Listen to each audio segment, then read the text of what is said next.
At this time, we're ready for our first speaker, which we'll introduce in just one second. If you would like to release the children, they may certainly stay in here also, but we do have babysitters out there for children. As we are running up against the clock, it is my distinct honor and privilege to introduce our first speaker, the Reverend Dr. John Bombaro. There's a lot to say about Dr. Bombaro as far as both his academic and pastoral career. But what I would like to stress about him is his role as a father, as a husband in the family, because that's what he's talking about for us today, the family, God's domain for human flourishing. In the brief time that I have known Dr. Bombaro, this has been what has stood out amongst all his other wonderful qualities, is that he is a loving husband, he is a faithful father, he brings the Word of God into his home, and he does it with a fervor and a zeal that is for our emulation. And so it is my distinct honor and privilege to welcome him up for this very fitting topic for him to speak on, the family, God's domain for human flourishing.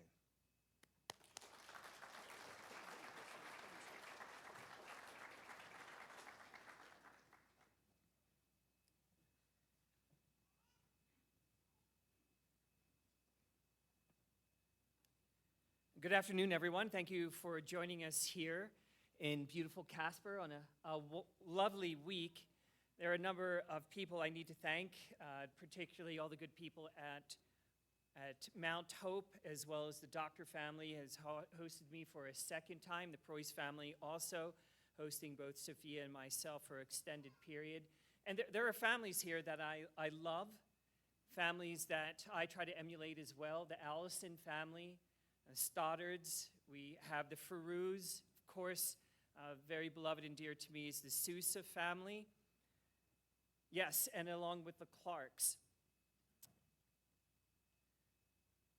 Our topic this afternoon is the family, or as I've titled it here, God's domain for human flourishing. Now, you might think that we would spend our time together this afternoon with me painting scenes of nuclear families gathered around the dinner table for devotions and the transmission of values through storytelling and singing in front of the hearth, evocative of Gustav Spangenberg's Luther in the circle of his family. And you're right, that's where we're going. But I'm going to do so by entering into conversation with a prophet of the 21st century, C.S. Lewis, and focusing on his work, The Abolition of Man, published in 1947. His landmark book provides for us a lens by which we can assess negatively the unmooring of values from the family, and positively ways in which families can immerse themselves within God's domain for human flourishing. Both the negative and the positive hinge on one reality: either the loss or the preservation of words of meaning. Here then is our thesis. The rising and the falling of families, and therefore human flourishing, are dependent upon words that mean.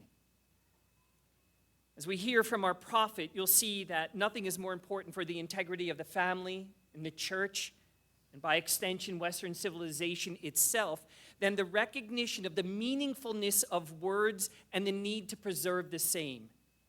Words underpin the cosmos. Words set the foundation for human identity. Words define the family, transmit values, and anchor reality, or not.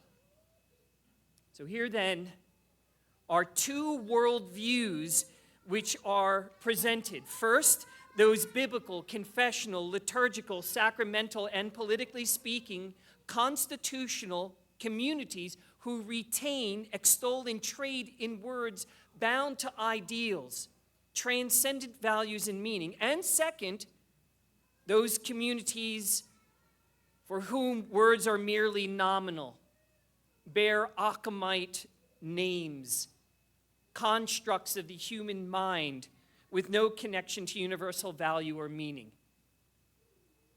Instead, words are playthings used to construct values for the moment and to impose them upon others, not objective realities, but confected human rights that emerge from the desires of the human will.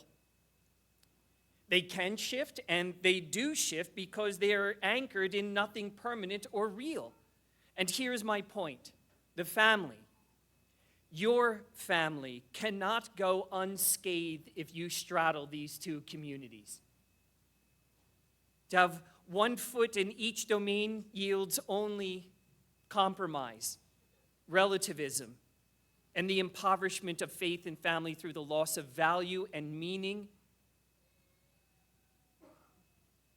the loss of that which is good, true, and beautiful. So a choice must be made. In which community and according to which worldview are you going to be family? Rear your family. If you're not consciously providing syntax that comports with reality, then you may have entrusted your family to the indoctrinating forces of progressivism. If so, this afternoon, I'll also provide suggestions on how to enculturate the word within your family. So let's begin with what St. Damien had said. He said it was Satan who was the first progressive educator, the first grammarian, who taught Adam and Eve to decline Deus in the plural. Grammar facilitated the way to idolatry of the self. God's domain for human flourishing always has been faith in the Word. For the Word is of God, the Word is God. And it is God's only domain for human flourishing, namely the family, that is purpose for the retention of the Word that can save us from ourselves, from our own idolatries. In The Abolition of Man, more than any other, we find C.S. Lewis, the philosopher. And few people know that Lewis actually taught philosophy at Oxford before becoming a fellow in English at Magdalen College and later a professor of medieval and Renaissance English at Cambridge. He was by training and intent a philosopher of the word. Michael Ward's book, After Humanity, provides us with a faithful guide to Lewis's Abolition of Man, explaining that it, quote, originated as a series of lectures given during the Second World War. In this influential work, Lewis defends the objectivity of value, pointing to the universal moral ecology that all great philosophical and religious traditions have acknowledged as self-evident, end quote. That moral ecology is recognized and traded in words that encapsulate moral realities woven into the cosmos. Though Lewis writes as an apologist for Christianity in many of his other works, he here constructs an argument on purely philosophical grounds, making an anthropological claim, not advancing a theological case. Now, why would Lewis do that? Why would he not make a biblical argument for moral realities identified by, words like goodness, truth, righteousness, holiness? Well, the answer is that he needed to appeal to all persons, believers and unbelievers, regarding that which is objectively true for all. Because the evisceration of universal meaning from words and the displacement of external, objective reality by subjective use of words could only lead to a total collapse of Western society, but also little hope of spreading the gospel word. The preservation and the instruction in moral universals used to be the purpose of all educational institutions in the United States. Not anymore, and not for 3 generations. Now our educational institutions actually accelerate the collapse. Lewis understood that the loss of ideals baked into the creation itself, the rejection of natural law, in other words, meant that none of our institutions and structures could stand, beginning with the family, which by his day had already conceded children to state education, state-approved curriculum taught by state-credentialed educators. He saw prophetically that the attack on the inherited meaning of words would result in a steep decline into what Nietzsche observed a century before as a decadent and godless society that collapses under the weight of meaninglessness. Man himself would be abolished by the loss of definition. We need only point to Matt Walsh's assertion that the question of our generation has become, what is a woman? And even Supreme Court Justice Ketanji Brown Jackson admits that she doesn't know. In other words, those given the responsibility of interpreting the words of the Constitution have no anchor by which to adjudicate even male and female sex. The foundational institutions that define our country now are devoid of definitions, starting with elementary school and capstone by a college degree in vapid studies, because words have become unhinged from universal realities.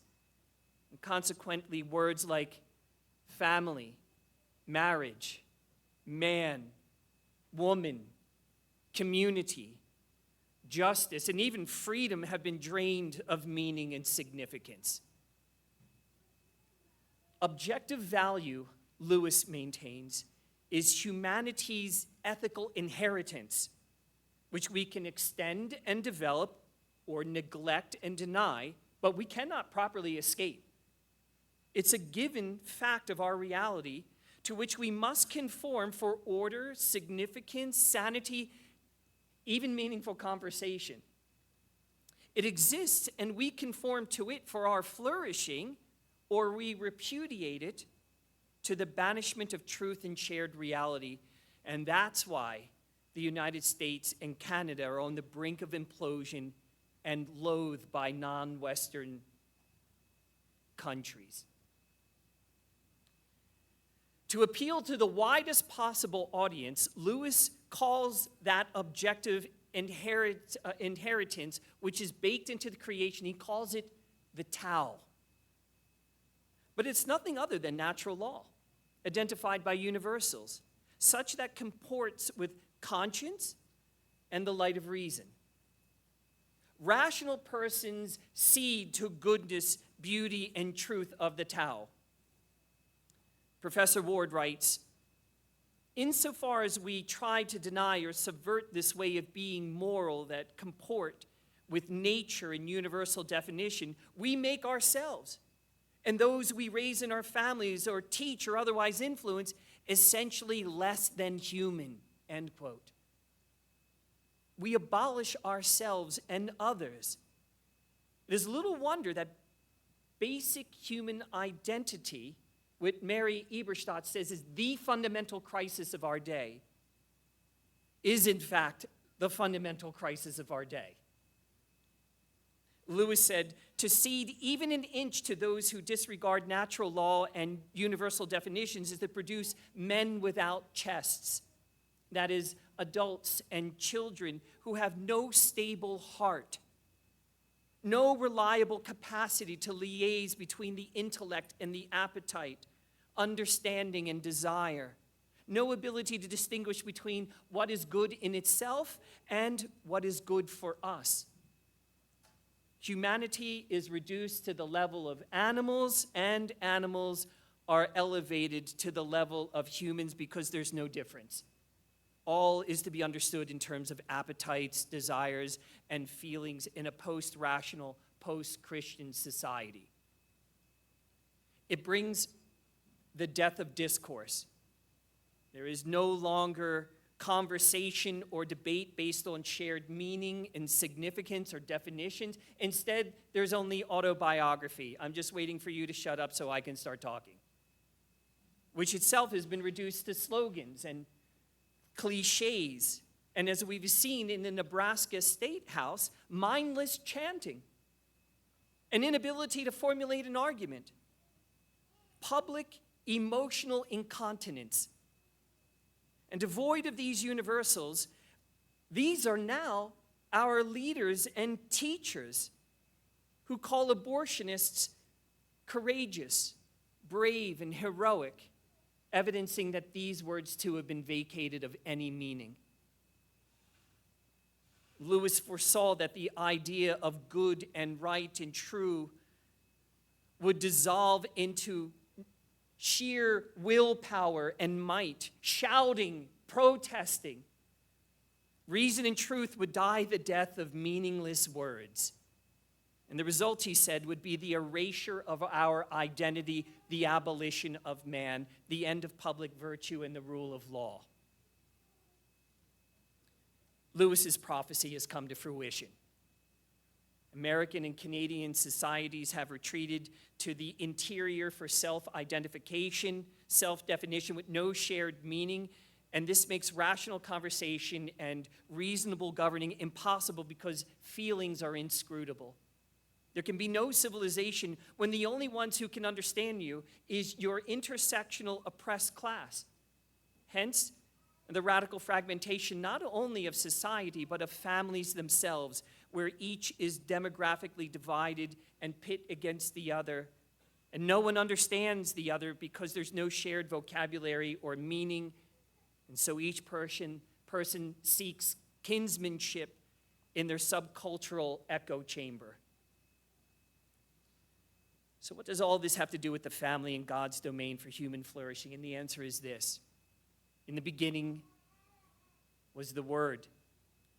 And the Word was with God, and the Word was God. He was with God in the beginning. All things were made through him, and without him was not anything made that was made. The family is the cultural harbinger of the word, of words, of the logos. The word logos means word, message, saying, even narrative.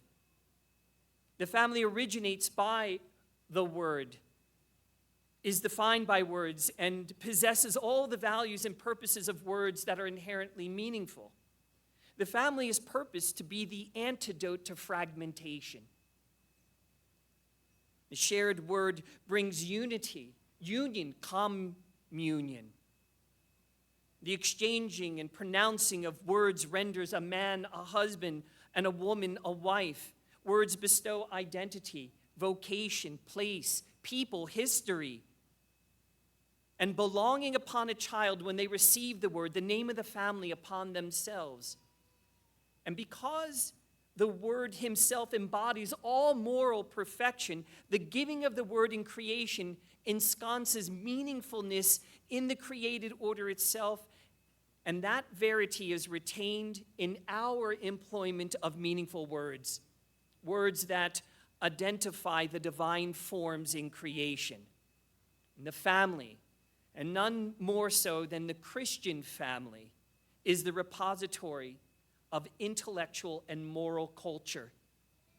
Through the believing, teaching, and confessing of the narrative, the logos, the biblical and Western civilization, specifically ensconced in the liturgy and the rituals of family faith, that is where it's preserved. The family is God's domain for human flourishing through the dictum lex orandi, lex credendi. The rule of what is prayed or liturgized is the rule of what is believed. Liturgy, ritual, ceremony is the transition point from ideals to activity, from transcendent form to formation, from thinking to living. And this is done by cultivating the loves of our children. Doing so by forming their habits to desire through meaning-laden words and exemplified by outward action. The rituals and ceremonies that are monumentalized within the family. So here then is the way of Christian discipleship. the things that we have all been made, namely disciples through the sacrament of holy baptism. The disciple is, by definition, a learner, and we learn of the Word himself. And this happens by catechetical training. Catecheto means to sound again, or to echo, to imbibe and to repeat words that are true, meaningful, and value-laden. They provide children with a syntax that comports to reality. Indeed, it trades in reality. The disciple is the catechumen, the teacher is the catechist, and the content is the catechism, words that are most certainly true. And the domain for catechesis is the family, first and foremost. And this is exemplified for us by the Holy Family themselves, as St. Luke writes in chapter 2.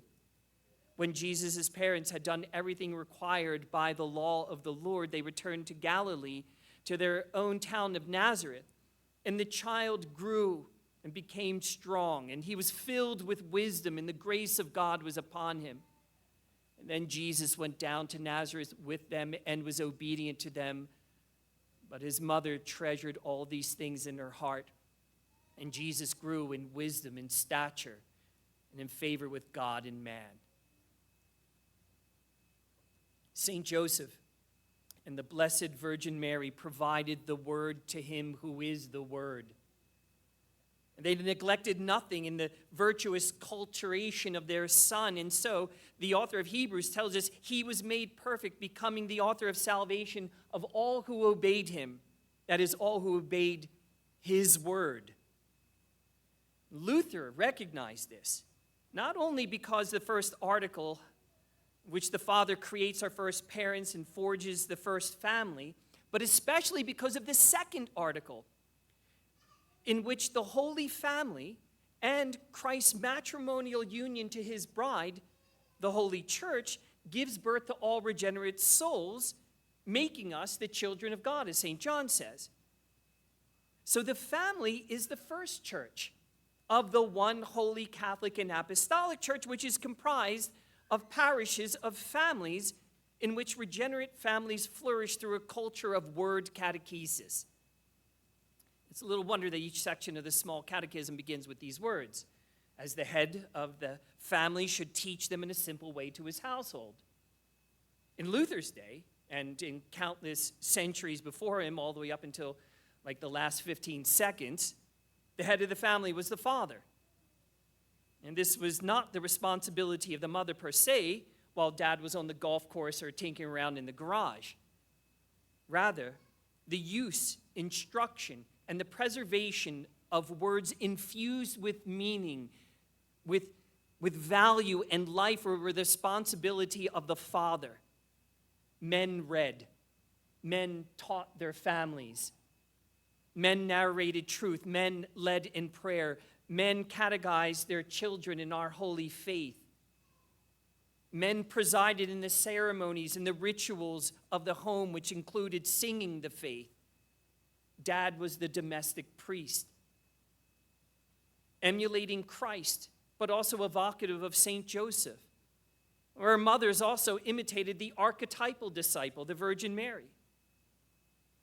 The words of the catechism were manifest in the liturgies of life, family prayers, family devotions, family conversations, family celebrations, family births, family deaths. None of these things were institutionalized as they are today, outsourced to public schools, hospitals, and hospice centers.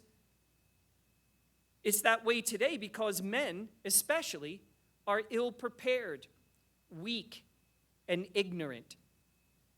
No, but let there be real voice and the real presence in the home of the domestic priest.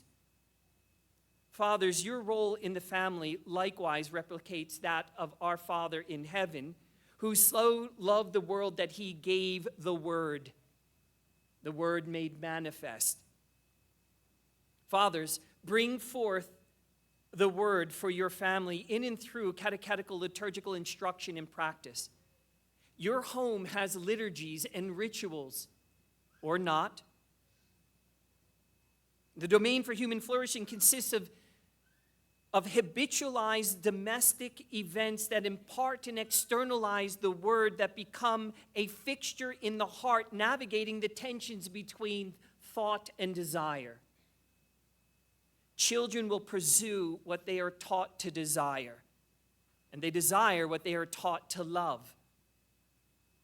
Parents, beginning with fathers, have the responsibility to employ truly meaningful and value-laden words grounded in objective reality to facilitate flourishing.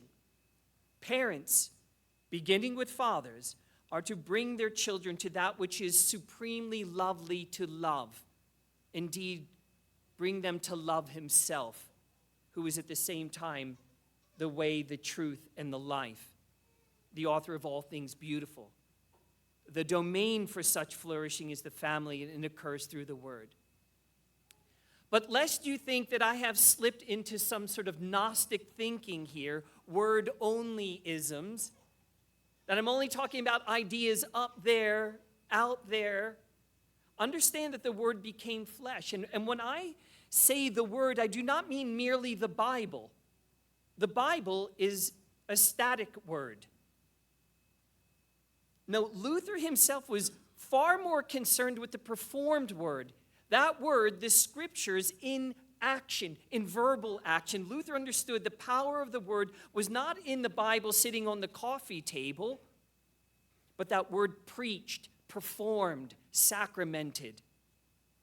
And so the actionable commitment to the word is no better attested than forging a sacramental culture within your matrimonial union, within your family.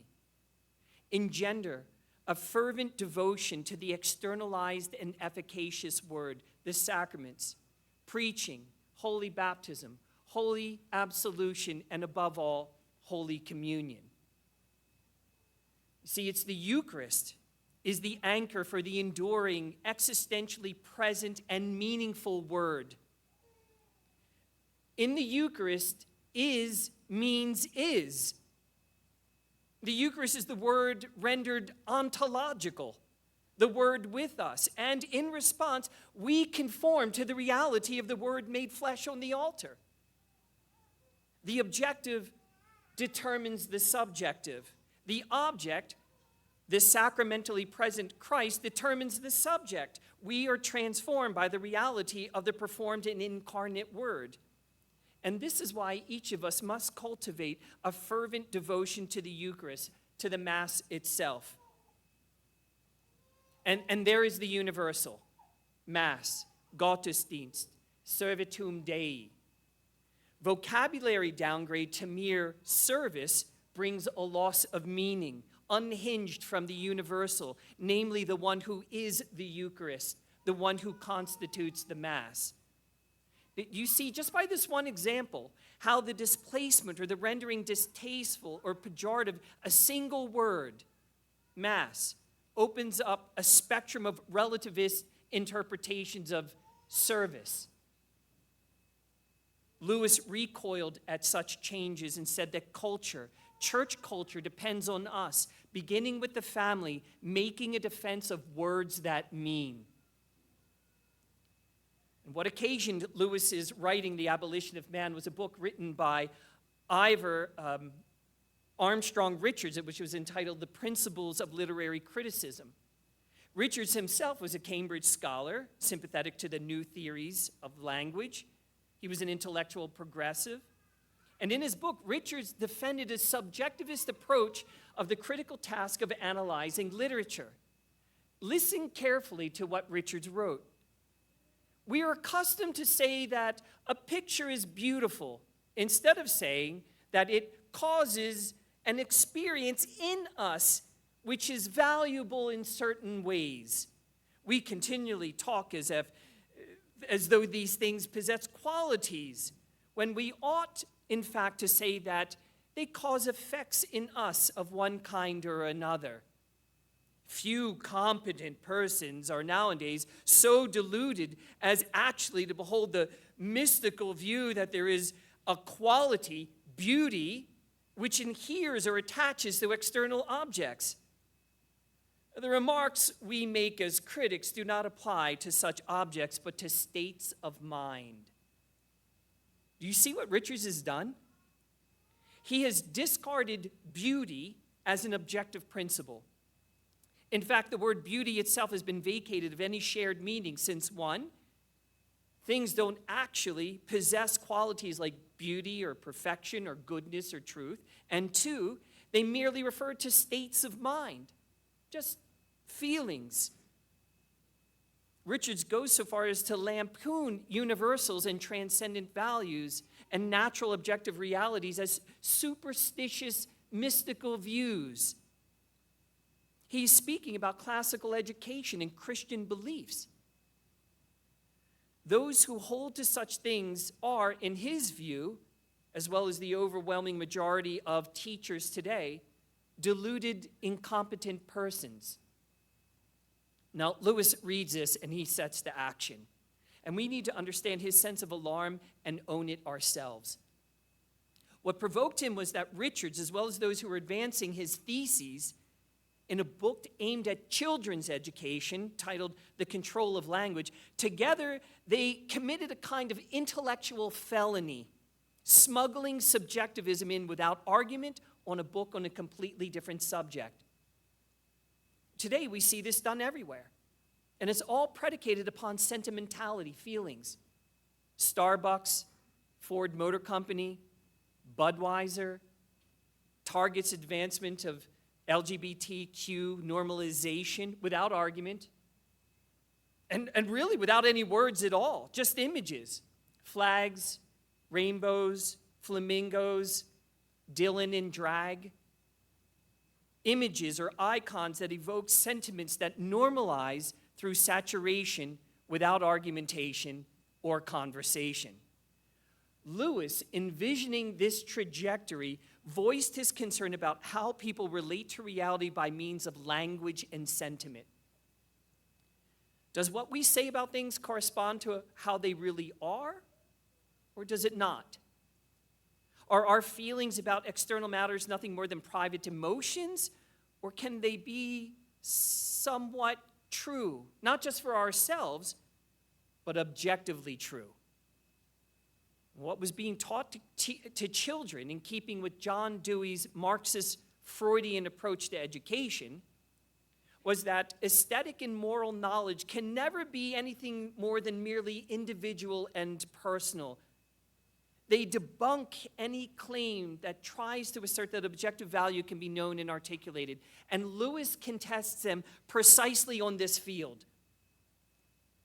And the first thing he says is that they are inconsistent and hypocritical because they want us to grant to them that they have actually said something true.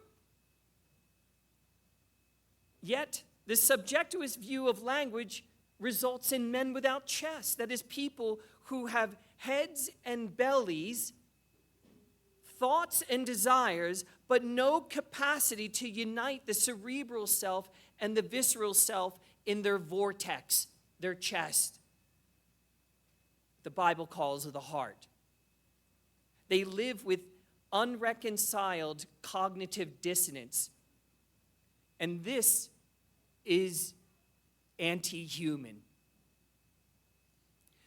And when it becomes too much for them, in this age of affirmation, in what Byung-Chul Han calls an achievement society saturated with positivity and uncritical affirmation, when it doesn't comport with the real world of negativity, of those modalities of no, don't, can't, shouldn't, wouldn't, couldn't, then they wind up killing themselves to the point that suicide and drug overdose are the leading cause of death through the age of 28.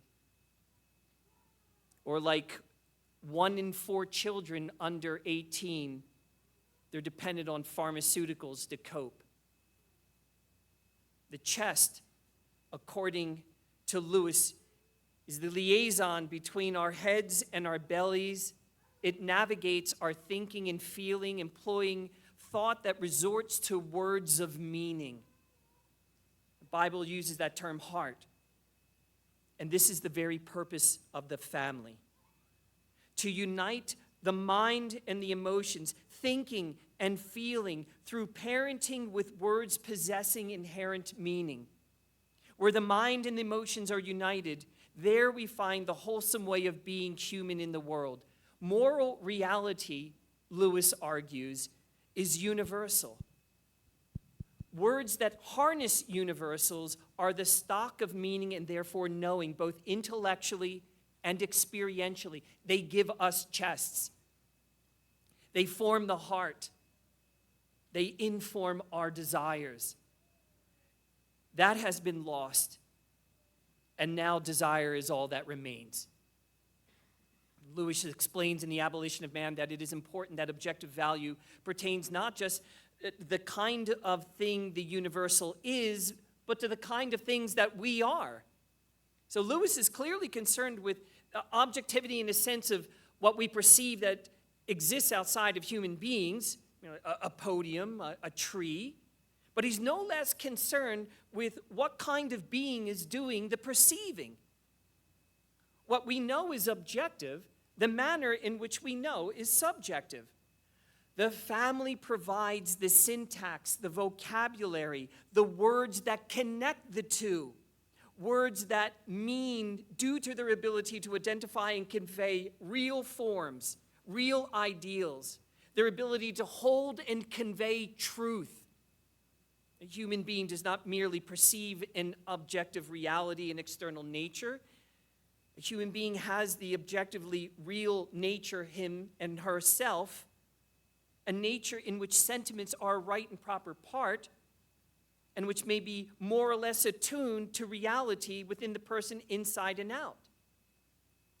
And Lewis is certainly aware of the dangers of mistrusting misleading emotions, as evidenced by his concern about emotionally manipulative propaganda, such that we see about us all day long.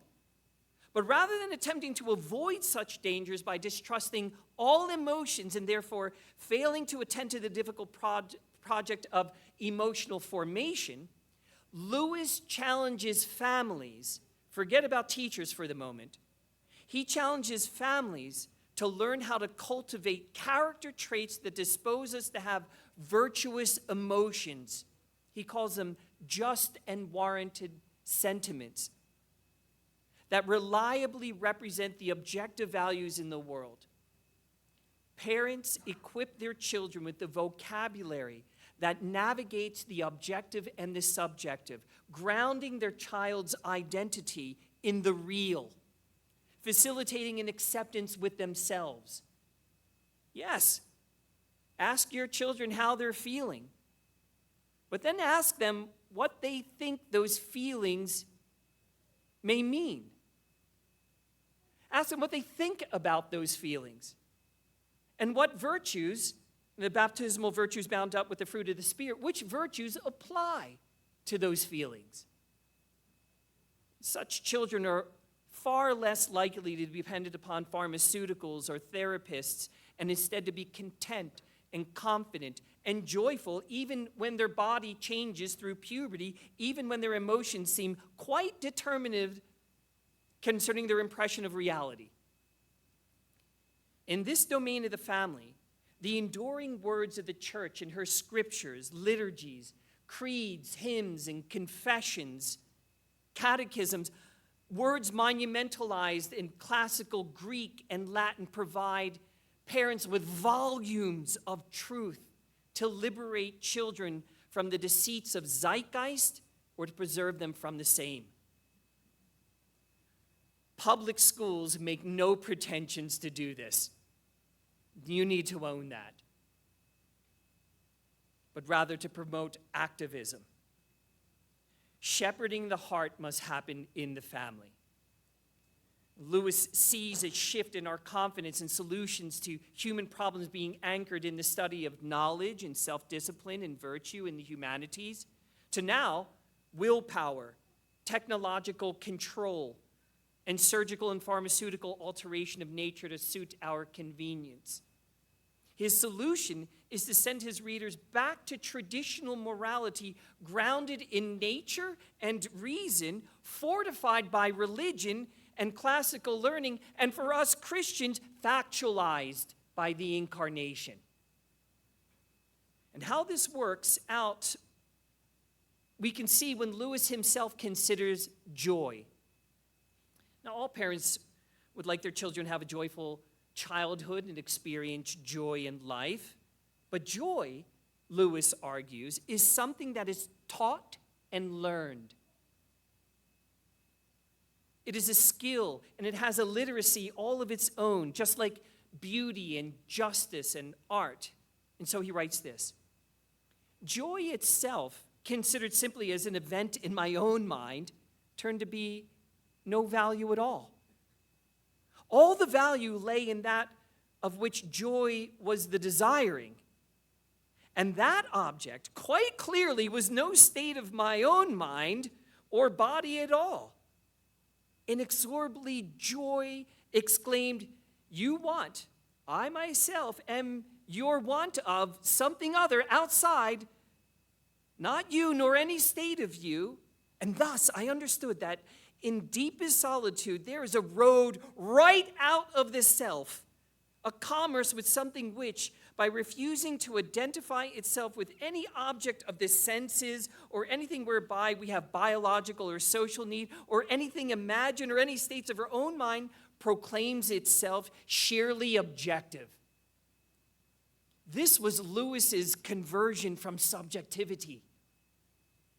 Parents hold the responsibility of training children to get outside of themselves and to learn to read reality itself with words that mean. And here's how it played out in the Bombaro home in 6 habituations. First, we have dinner together at home around the table where there is praying and singing, reading, and discussing. It is the daily meal that habituates us for the Eucharist, and it's the Eucharist that forms and informs our evening meal. There are 2 parallel and complementary things that we could narrate in scores of different ways, the most important being the presence of words of meaning, words of thanksgiving, words of self-giving and other receiving, words of liturgy, ritual, hymnody, words of affection and proclamation. Eat with your family. 2, we tuck the kids into bed every night. And they're all teenagers now, which is to say that their lives are driven by emotion, by desire. Prayers, kisses, conversation, it happens every night. The kids open up at the end of the day, especially to their mother. They want to talk about what they've experienced or encountered. And here we bring corrective measures, clear thinking, the balm of detoxification, but also enculturation. Allot at least an hour every night to talk to your kids in bed. They're the most open. It's a huge sacrifice. It's tantamount to a full day's work within a week, right? But this has turned out to be the intangible that forms their lives more deeply than anything else we could have imagined.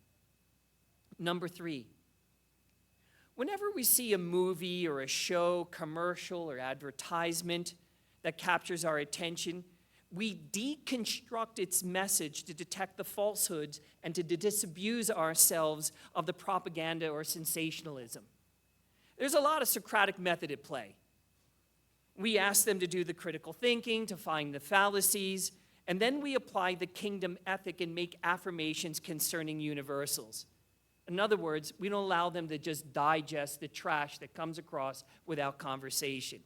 You need to be engaged. 4, we form their ability for auditory learning through listening to storybooks and the Bible narrated on CDs. Aside from having no computers, tablets, phones, or TVs in their rooms through the age of 14, from their earliest youth, they listened to audio stories. I don't know how we came upon it, but Focus on the Family produced a dramatized series for children of the entire Bible. And they listened to that thing countless times, hundreds of times. Long drives also meant long books and discussions of them. The Chronicles of Narnia, Sherlock Holmes, The Hobbit, Harry Potter, Percy Jackson's The Greek Gods, David Copperfield. Driving around Scotland in 2017, we listened to Kidnapped in a Scottish accent by Robert Louis Stevenson. In February, we were in Transylvania for 10 days. During that time, we listened to, yep, you better believe it, Bram Stoker's Dracula. But it talks about everything, like the Eucharist as a talisman, and we disabused our kids of these false notions of how Christ is really present, what his blood does, and how you have the anti-blood, Satan's blood, that possesses people. It's fantastic. So we ensconce the association of narrative with place, deeply discussing the art of storytelling and the choice of words. Number 5, we sing. Badly, but we sing. We sing the words that matter, and we encourage poetic recitation and memorization. And we sing poetry and read poetry because poetry, song lyrics, possess the unique capacity to stretch universals into the domain of feelings, allowing for words to have an elasticity, yet without vacating them of significance. Indeed, supercharging poems and songs and hymns with paradigmatic meaning.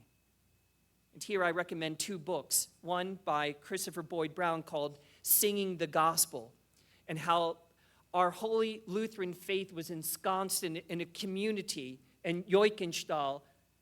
And although the king had sent in Roman Catholic priests to convert them all, the scriptures, the faith had been so deeply sung into the hearts of these Lutherans that the Catholic priests converted and became Lutherans themselves. The second book is from Carl Schock, and it's called First Person Singular. Every parent should read that. And in there he delineates 100 hymns and patriotic songs that we should all know. And last, we talk about forms all of the time. Forms and ideals. What was laudable and true about what we've just seen or read or experienced together? How does it shape our perspective on reality? Can we use words like valor, virtuous, noble, significant, holy, pure, modest, fitting, appropriate, edifying, and the like? We discuss the words we use and the words used by others. There's a why to be explored, a telos. And this does not happen when you watch a movie and don't discuss it, when you just kill 2 hours on a Saturday night. For example, the Dune trilogy possesses a sublimity and profundity because it trades in words of significance that have transcendent reference comparable to the Lord of the Rings.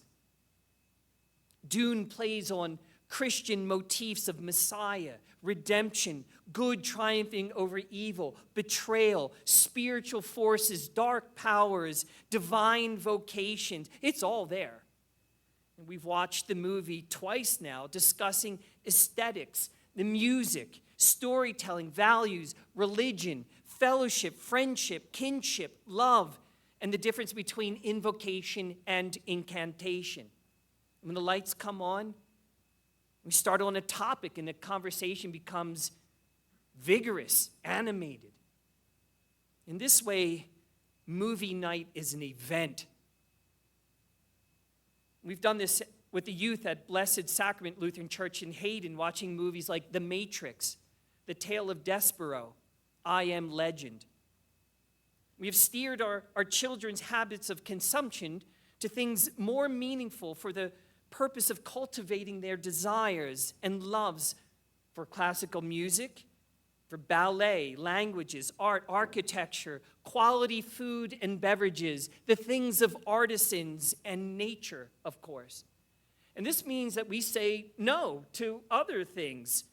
No, you can't. No, you don't. No, you won't. We are the gateway to pop culture. At an appropriate age, we introduced them to various domains of pop culture. We were the gateway to genres of music and art, speeches, monumental figures in modern history and movies. We watched and explained the spaghetti westerns and why they were significant. We watched the Hunt for Red October and explained why this was meaningful during the Cold War. And indeed, what was the Cold War? Our parental words matter. They matter more than Wikipedia. They matter more than news feeds because we connect them to universals. And this is what makes humor, especially plays on words, more lively. We understand humor. When words mean, then irony bites harder. And no one goes home offended. And we don't have a TV. And parents should have a TV in their bedroom. Instead, it should be a sanctuary for intimate conversation and intimacy. Our children have perceived this. That's why they want to have intimate conversation when we tuck them in bed at night. The kids don't do sports or activities that occur on Sunday. We habituate them in ordered desires, and this has formed their loves. And they pursue what they love, Jesus Christ. Their vocations as students throughout the week. And their successes depend on their retention of the word, words of meaning. And all the ideals, including faith and family, bound up with divine forms, and songs reinforce this. So there's an interplay of passivity and activity. We observe and receive data presented to our senses by the outside world, but our selection and interpretation of those data are processes that are colored by our own presuppositions and intellectual context. Parents are meant to form the presuppositions, and the context is the family. In short, objectivity is real and accessible, but subjectivity is also real and not merely inescapable, and nor should we want to escape it entirely, for we have value as subjects. This subject-object relationship is resolved in Christ, who gifts us with his Spirit so that we may assimilate life's experience in accordance with truth, with the one who is the truth through word. Here's an example. My 3 daughters, now 16, 18, and 20, Lord have mercy, they were encouraged to read Jane Austen and the Bronte sisters. And once a book from these authors were read, then they had the liberty to watch on TV, the BBC or PBS Masterpiece Theater Productions, and it would be a family event with Luke and I there to be part of the conversation that would follow. The Austen world testifies to a moral ecology very much in accordance with the first principles of practical reason, as Lewis terminates them. Austen was very much an Aristotelian employing those forms. She was a great imaginative voice of the tradition of thought about and practice of the transcendent virtues embodied in men and women of substance. And the use of virtues is significant by Austen because the root word for is the Latin vir, which means man. This is important. My girls developed their ideal of what a man is from Austen's virtuous, heroic men of principle. They use words like stately and demeanor and articulateness and proud. They were taught Austen forms of sexy, that is, according to the sex, the male sex, that such a man embodies the cultivated virtues of masculinity. My girls subjectivity became determined by objectivity. Their desires were determined by habituated loves, and I am grateful to Jane Austen for that. I've never heard them assess the sexiness of a man with vacuous terms like hot, stud, hunk, chick magnet, because those words are weightless. Their values were shaped in the heart by words that mean. Can you dig it? We introduce value-laden words from the start. We didn't hide those realities from our children, and when they were age and ability to discuss the world of subjectivism and its manifold deceits, they grew up for 12 years in one of the most densely populated homosexual communities in North America. They saw the billboards. They saw the couples. They knew the establishments in our neighborhood, and we use words that convey the reality of things to them without confusing them with a vacillating vocabulary allowing for ambiguity. The preciseness of our speaking also was purposed to aid them in speaking well, and to say what is meant and to employ meaning when speaking. And this necessitates the purgation of the ubiquitous like when speaking. And like is a simile. Its undisciplined use, which is rife among children and adolescents, right, teenagers, hedges on speaking against with specificity. Like, it's meant to evoke an emotional dynamic and meaningful words laden with value. It was like, just like, and I was like, yeah, like, it's a habit bent on diluting meaning, retreating from a straightforward possible contradiction, indicative of Impressionism and Romanticism. And here's the thing, the use of like can pointedly convey a simile. But like not everything, like isn't a simile. Well, we're closing here now with Lewis's last thoughts. Lewis would have us understand that family is a culture. And children to be cultured. Culture, at least historically, directs the individual outward. Lewis's conversion from subjectivism. It is the communal activities that individuals find them true selves, their true selves. And the true self in traditional culture is therefore something to be given and learned, something inherited and objectified, not something that the individual creates for himself. Noted psychologist Philip Reif describes the outward direction of traditional culture as follows, quote, "Culture is another name for a design in which alone the self can be realized and satisfied," end quote. And here's the important point. Culture directs individuals outward. Carl Trueman says, quote, "It is greater than, prior to, and formative of the individual. We learned who we are by learning how to conform ourselves to the purposes of a larger community to which we belong," end quote. We have moved, Reif says,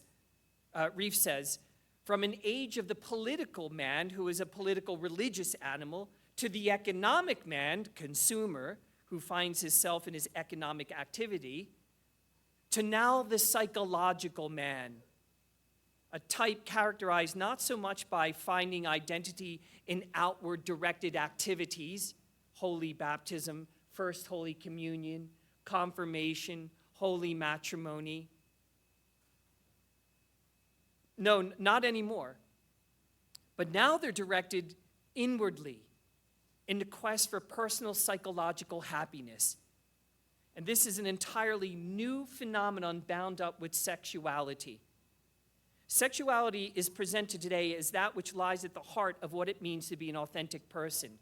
Carl Trueman says, that is a profound claim, and it is arguably unprecedented in history, end quote.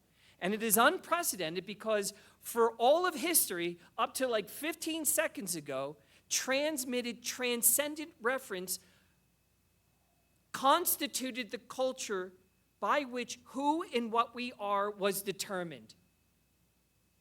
That determination was external and objective.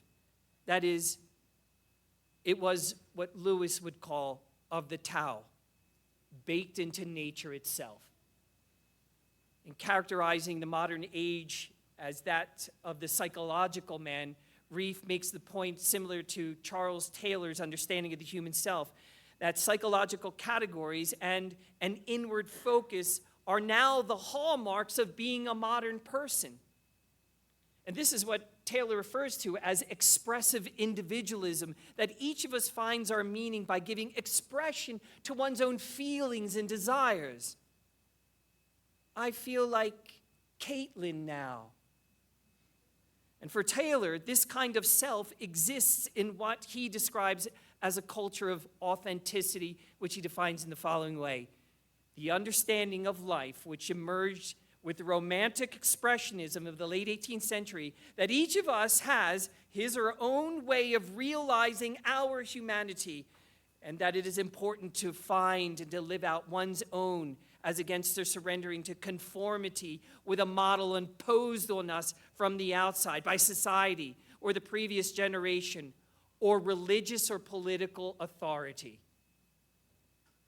In other words, the value and the prominence of objective culture retained by the employment of words that mean has been replaced by a great non-culture culture, therapeutic consumerism, and neo-Marxist activism, in which the issue of feeling is central. Feelings are inscrutable, personally sovereign, and they are the domain of self-truth. Feelings self-authenticate. Therapy has reinforced the quest for the authentic self outside of the domains of culture, specifically family culture, and inside the psychological self. The traditional role of the therapist in any given culture was to enable a patient to grasp the nature of the community to which they belong. And this is what made parents and pastors such good counselors. They brought their people to the culture-making, word-laden events that stood as the monuments in the lives of parishioners, and they were celebrated with requisite festivity, thereby reinforcing the rituals, language, doctrine, and symbols that stabilized individuals and communities through all shifting currents. Today, pastors, educators, and parents bring their children to the altar of the self and offer self-authentication and self-enhancement as the gospel. Christian families must contest this at every turn. And so I close with these words, a quote from Anthony Esselin. If schools attempt to supplant the family, or if it works against the common moral and religious understanding of the parents, then it would be like a drug that at its best might enhance the function of one organ while causing the whole body to sicken. Families are more important than schools. Schools are for learning.